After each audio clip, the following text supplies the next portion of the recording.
타인의 꿈에 일을 가는 사람들이라고 하는 제목으로 말씀 증거하도록 하겠습니다.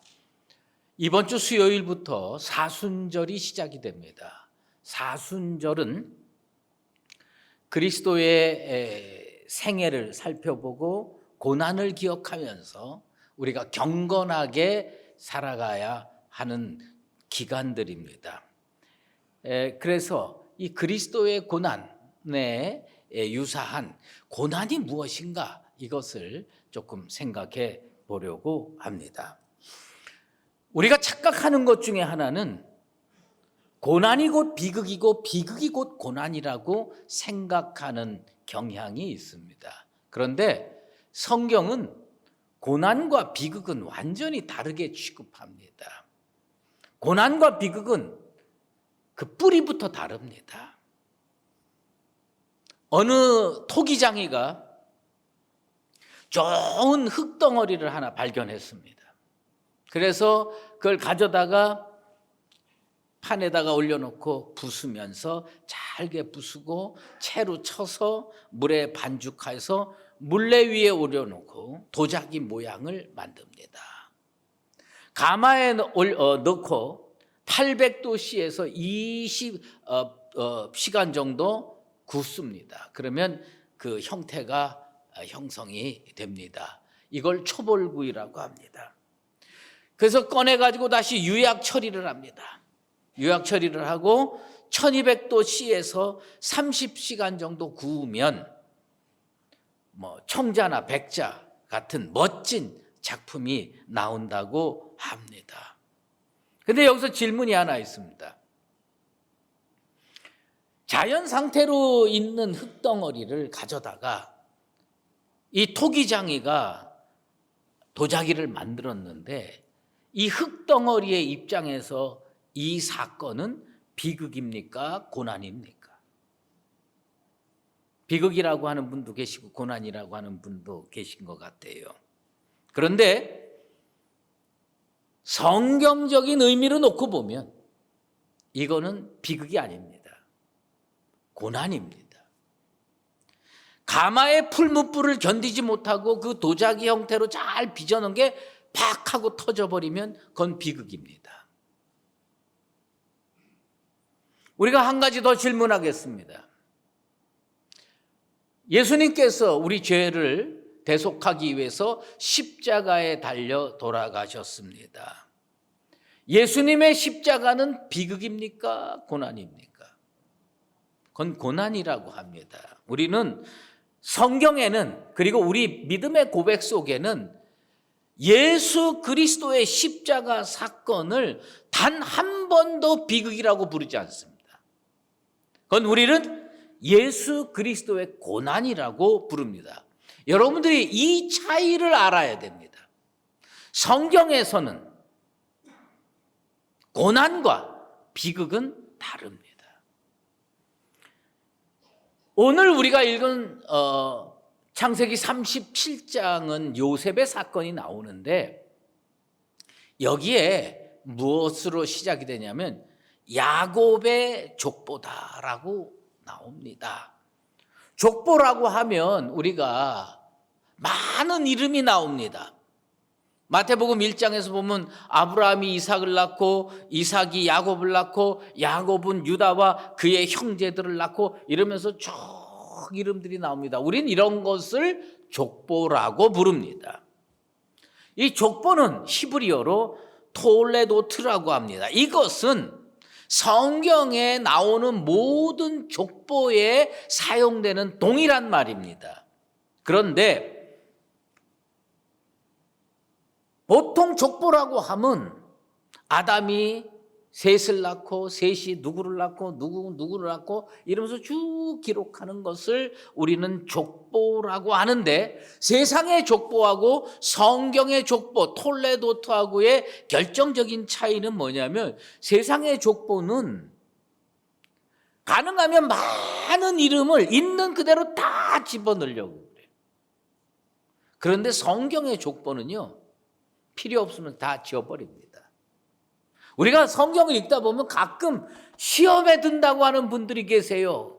그걸 성경책을 가지고 원래 여기에는 이렇게 나왔는데 왜 여기에는 이렇게 나옵니까? 왜 다릅니까? 그건 뭐냐면 성경의 족보 기록 방식이 세상과 다르기 때문입니다. 그 성경 저자의 관점에서 하나님의 구속사의 입장에서 별로 필요가 없으면 싹 지워버립니다. 그런데 그런 의미에서 참 이상한 족보가 어디 나오느냐? 창세기 37장에 나옵니다. 여러분 집에 가셔서 창세기 37장을 꼭 한번 읽어보십시다. 창세기 37장 2절에 이렇게 시작합니다. 야곱의 족보는 이러하니라. 그러니까 지금 창세기 37장은 뭘 쓰려고 썼느냐? 족보를 쓰려고 썼어요. 그러니까 이 창세기 저자가 이건 야곱의 족보는 이러하니라. 그러면 우리가 알고 있는 성경 상식의 토대를 두고 보면 야곱에는 부인이 4명입니다. 그리고 아들이 12이에요. 그러면 이게 족보라면 야곱은 레아라는 부인을 통해서 루벤과 누구와 이렇게 아들을 낳고, 라헬을 통해서 누구와 누구 아들을 낳고, 비라와 실바를 통해서 누구와 누구의 아들을 낳고, 뭐 이러면서 12명의 이름이 다 나와야 족보 아닙니까? 그런데 창세기 37장 분명히 야곱의 족보라고 해놓고 딱 한 명의 이름만 나옵니다. 뭐 이게 족보입니까? 요셉이라는 이름만 나옵니다. 창세기 37장에서 성경 기자는 왜 요셉 한 사람만 소개하고 있을까? 우리는요 12명의 아들을 너무나도 잘 알고 있습니다. 그런데 12명이 너무 많아서 기록 안 한 겁니까? 하나님의 구속의 역사의 입장에서 그것을 기록한 사람의 눈에는 나머지 10명이 눈에 안 보이는 거예요. 구속사의 입장에서 별로 중요하지 않다는 겁니다. 누가 그 당시에 가장 중요했느냐? 하나님의 구속사의 입장에서 가장 중요한 아들은 요셉이라는 겁니다. 우리가 나중에 하늘 생명록에 우리의 이름이 기록된 줄로 믿습니다. 여러분, 천국에 반드시 가게 되기를 축원합니다. 그런데 천국의 입구에 갔는데 네 이름은 없어. 그러면 얼마나 정말 난감하고 그런 비극이 없지요. 평생 예수 믿었는데 천국 생명록에 내 이름 없으면 어떡합니까? 여러분 이름이 천국 생명록에 반드시 적혀 있어서 우리가 나중에 하나님 부르심 받을 때 천국 문이 활짝 열리고 쑥 들어가서 영생 복락 누리게 되기를 바랍니다. 그런데 야곱의 족보에 10명의 이름이 빠졌어요. 지금 요셉만 있는 거예요. 우리는 이 점을 오늘 생각해 봐야 됩니다. 야곱은 4명의 부인 중에서 라헬이라는 여자를 지극히 사랑했습니다. 그래서 그랬는지 몰라도 야곱은 지금 요 사건이 벌어질 때는 11명의 아들이 있었어요. 12명의 아들 중에 베냐민이 제일 어리죠. 가장 막내죠. 그런데 이 형들 10명 제외하고 야곱이 누굴 사랑했느냐? 요셉을 사랑했어요. 10명의 아들은 다 목자 옷을 입어요. 목자 옷을 입어요. 그런데 요셉은 채색 옷을 입혀줍니다. 그러니 얼마나 불편하겠습니까? 같은 집에 사는데 한 형제 자매인데 한 사람은 채색 옷을 입고 살고 나머지는 목자 옷을 입고 사니 그 안에 관계가 온전하겠습니까? 근데 이 철없는 요셉은요, 자주 꿈을 꿉니다. 꿈을 꾸는데 자기 꿈 꿨으면 꿈 꿨다고 그냥 속으로 생각하면 되는데 그걸 꼭 가져가서 형들에게 얘기합니다. 근데 그 꿈 내용이 뭡니까? 예? 뭐 다 자기한테 절하는 꿈이에요. 형들이 절하고 아버지, 엄마가 다 절하는 그런 꿈을 꿉니다. 그래서요, 그 꿈 얘기 끝에 성경이 뭐라고 기록했느냐? 형들이 더욱 미워하게 되었다고 기록하고 있습니다. 예? 더욱 미워하게 됐습니다. 그런데 어느 날 형들이 양치러 나갔다가 돌아오지 않습니다. 그래서 야곱은 요셉에게 형들에게 좀 가라. 형들 찾으러 갔어요. 세겜에서 도단으로 찾아갑니다. 그런데 요셉이 쭉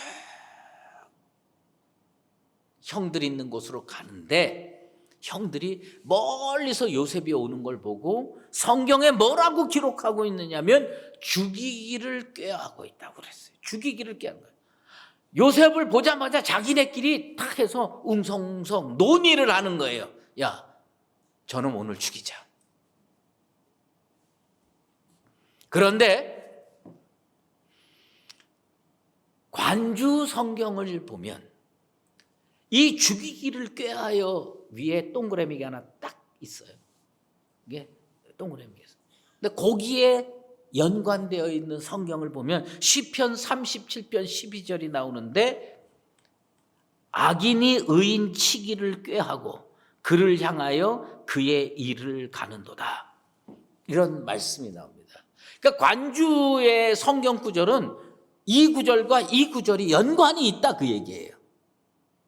이거는 요셉의 사건이고 시편 37편 12절은 다윗의 사건인데 다윗도요, 주님의 은혜 받고 축복받고 살면서 주변 사람들이 맨날 다윗을 보고 뭘 했냐? 이를 부득부득 갈았어요.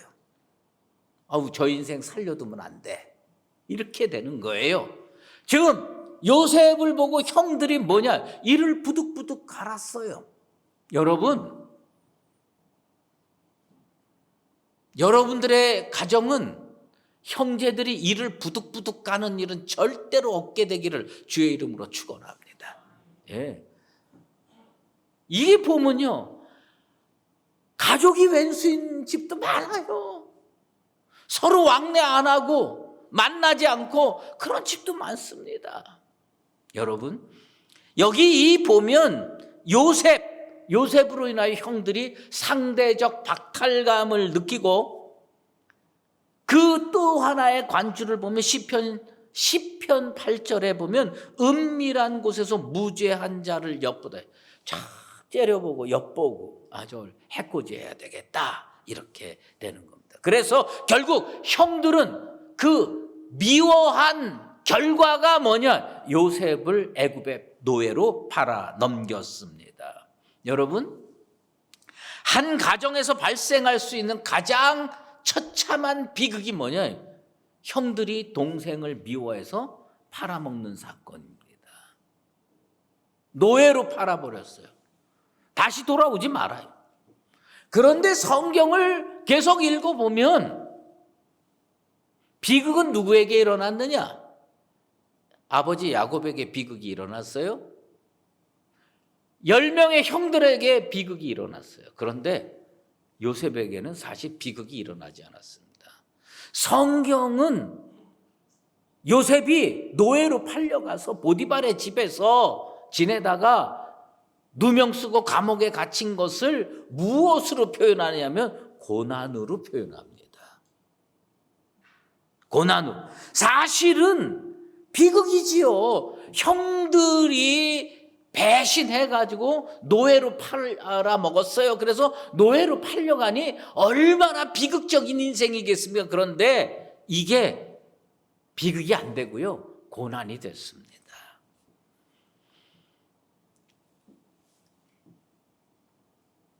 여러분, 미움의 대상자를 눈앞에서 치워버렸습니다. 없애버렸습니다. 그 형들이 얼마나 시원했겠습니까? 그런데 그들의 생을 살펴보면 결코 시원하지 않았습니다. 늘 죄책감을 안고 살았고요. 무슨 일만 퍼지면 야, 우리가 그때 그랬으면 안 되는 거였다, 이렇게 후회하고 탄식했습니다.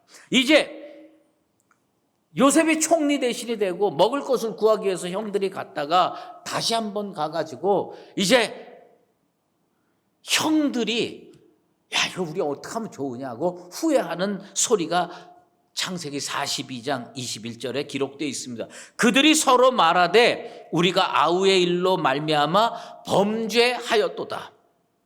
그가 우리에게 애걸할 때에 그 마음의 괴로움을 보고도 듣지 아니하였으므로 이 괴로움이 우리에게 임하도다. 지금 이게 우리가 먹고 살기 힘들고 이렇게 어려운 지경에 처하게 된 이유가 뭐냐? 그때 우리가 죄졌다는 거예요. 그러니까 비극은 누구한테 일어났느냐? 사실은 비극이 요셉에게 일어나게 하기 위해서 그 사건을 벌였는데 요셉에게는 별로 비극이 일어나지 않았어요. 그리고 어디에 비극이 일어났냐? 그 죄를 저지른 그 형들 인생 속에 비극이 그치지 않고 있습니다. 마귀는요, 크리스천의 삶을 비극으로 만들기를 원합니다. 예수님을 왜 십자가에 못 박습니까? 예수님의 생애를 비극으로 만들기 위해서 십자가에 못 박았습니다. 그러나 예수님은 그것을 고난을 이겨내고 승리하심으로 말미암아 비극이 되지 않았습니다. 원수 마귀는 사람들을 격동시켜서 스데반을 돌로 쳐 죽였습니다. 이 사건을 세상의 눈으로 보면 틀림없이 비극입니다. 틀림없이 비극인데 그 비극이 되지 않았습니다. 하나님께서 그 영을 받아주셨기 때문입니다. 여러분, 왜 우리가 믿음을 가지고 살아야 되느냐?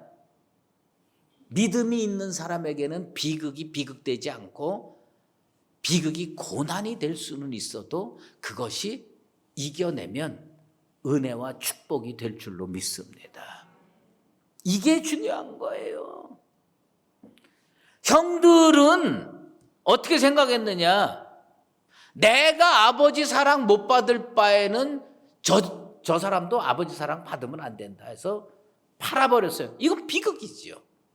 그러나 그건 다른 겁니다. 비극과 고난은 완전히 다릅니다.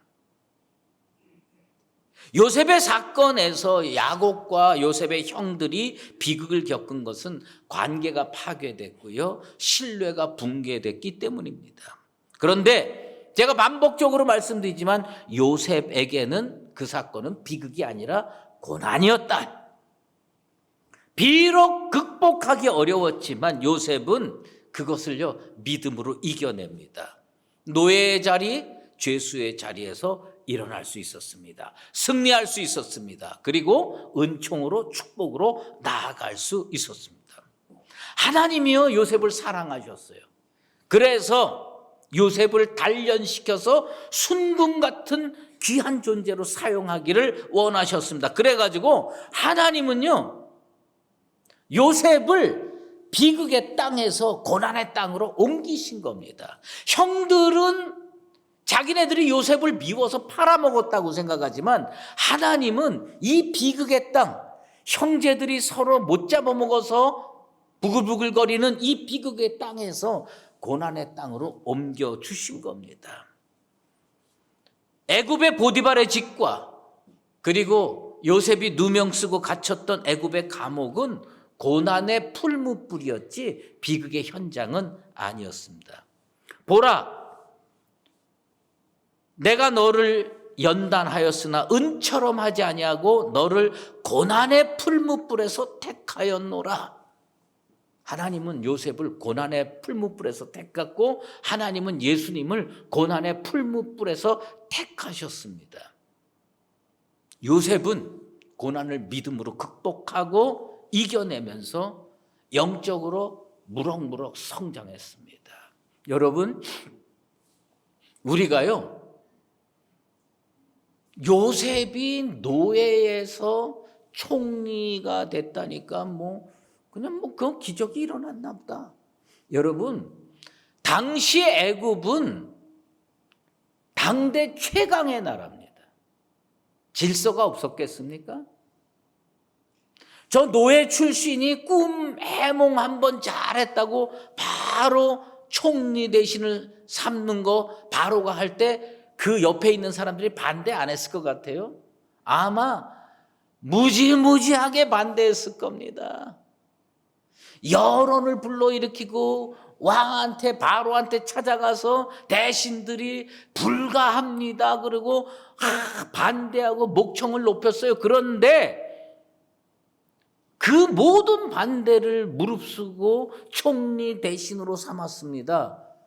그러면 바로는 이 사람 꿈 해석 하나 잘해가지고 이게 총리 대신, 그가 행한 그 후에 경제 정책을 보면 그가 이 고난의 기간 13년 동안 얼마나 빠르게 실력이 늘고 탁월해지고 믿음이 성장했는지 알 수가 있는 겁니다. 요셉은요, 비극의 희생양이 아니었어요. 요셉은 고난을 이겨낸 하나님의 일꾼이었습니다. 우리가 이것을 알아야 됩니다.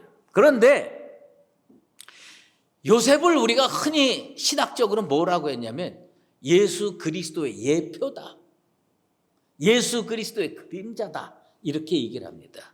그러면 요셉과 예수 그리스도가 닮은 점이 있어야 그림자고 닮은 점이 있어야 예표라고 할 수가 있지 않겠습니까? 그러면 그 예표가 뭐냐?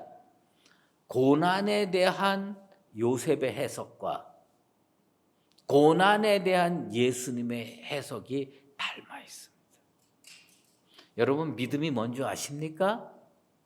믿음은 자기에게 일어난 사건을 해석하는 능력이 믿음이에요. 이 사건은 하나님께서 나에게 이런 것을 하라고 주신 사건이구나. 이 해석할 수 있는 능력이 있으면 그 인생에는 아무리 나쁜 일이 일어나도 비극이 되지 않습니다. 그 인생에게는 그거는 훈련이요 고난인 겁니다. 지금 예수님이 십자가에 못 박혀 돌아가실 때에 많은 사람들이 예수님을 비극의 희생양으로 만들려고 못 박은 거 아니겠어요? 근데 예수님은 어떻게 그것을 해석했습니까? 누가복음 23장 34절에 보면 아버지여 저들을 사하여 주옵소서 자기들이 하는 것을 알지 못함이니이다. 어떻게 해석했느냐? 예수님은 하나님께서 나 이거 십자가 지라고 하시는구나. 이걸 통해서 구속을 이루시길 원하는구나. 구원을 이루시길 원하는구나. 그리고 자기에게 그렇게 못되게 십자가 못 박은 자들을 용서하는 겁니다. 그게 믿음이에요. 그게 믿음입니다. 요셉도 형들을 용서했습니다. 애굽 총리 요셉이 막강한 권력으로 형들을 해코지할 위치에 있었습니다. 그래서 형들이 근심했어요. 두려워했어요. 그런데 그렇게 두려움에 사로잡혀 있는 형들, 근심하고 있는 형들한테 요셉이 자기의 사건을 믿음으로 해석한 말을 들려줍니다. 그래서 그들은 안심하고 살게 됩니다. 그게 창세기 45장 5절에 나옵니다. 당신들이 나를 이곳에 팔았다고 해서 근심하지 마소서, 한탄하지 마소서. 하나님이 생명을 구원하시려고 나를 당신들보다 먼저 보내셨나이다. 요셉은요, 형들이 노예로 팔아먹은 그 사건을 어떻게 해석했느냐? 생명을 구원하시려고 하나님이 나를 조금 먼저 보내셨구나.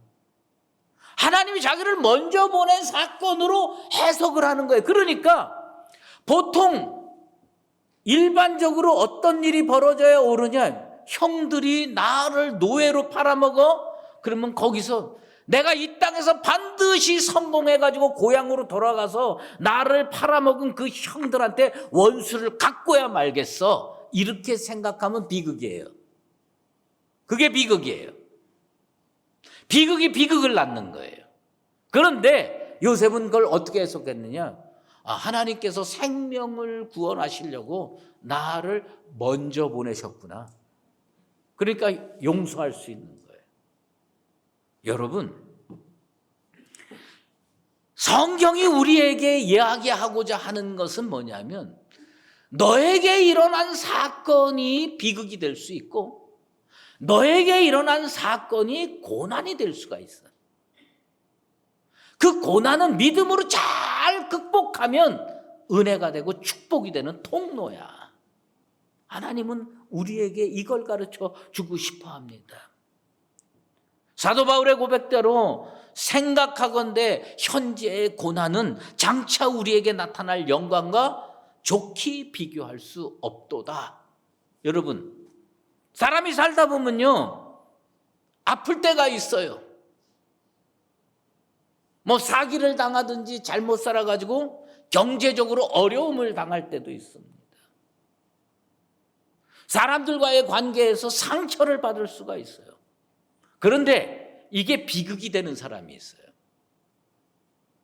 자기에게 일어난 사건이 비극이 되는 사람이 있습니다. 아주 극심한 질병에 걸렸는데 이 질병이 비극이 되는 사람이 있습니다. 근데 어떤 사람은 그 질병이 고난으로 해석이 되고 그것을 이겨내서 믿음으로 극복해서 은혜의 자리, 축복의 자리로 나아가는 사람도 있다는 것입니다. 여러분에게 일어난 사건들, 일생을 살면서 일어난 사건들이 많이 있을 겁니다. 여러분은 어떻게 해석하고 삽니까? 믿음은 해석의 능력이에요. 내가 이렇게 힘든 질병에 걸렸구나. 그동안에 내가 좀 부족하게 살았나. 하나님께서 이 병을 통해서 나에게 무슨 말씀을 하시는가. 요셉이 노예로 팔려가서 감옥에 갇히면서 무슨 생각을 했을까요? 그 형들은 정말 인간적으로 못돼 처먹었어. 이렇게 생각했을까요? 아니에요. 성경은 그걸 얘기하지 않습니다. 하나님, 제가 이것을 이겨낼 수 있도록 도와주십시오. 그리고 믿음으로 이겨내고 총리 대신 되고 생명을 구하는 일에 앞장서게 된 겁니다. 건강의 고난이 있을 수가 있습니다. 재물의 고난이 있을 수가 있습니다. 어느 아침에 쓰러져서 좌절할 수밖에 없는 그런 일들이 벌어질 수가 있습니다. 난 우리 수의제일교회 성도들에게 좋은 일만 일어나게 되길 원합니다. 그런데 가끔 가다가 질병에 걸리는 분들도 계시고 물질적으로 어려움을 당하는 분들도 계신데 그때마다 좌절하고 쓰러지고 자기에게 벌어진 사건이 비극이 비극을 낳고 비극이 또 다른 비극을 낳는 그런 어리석은 인생 되지 않게 되길 바랍니다.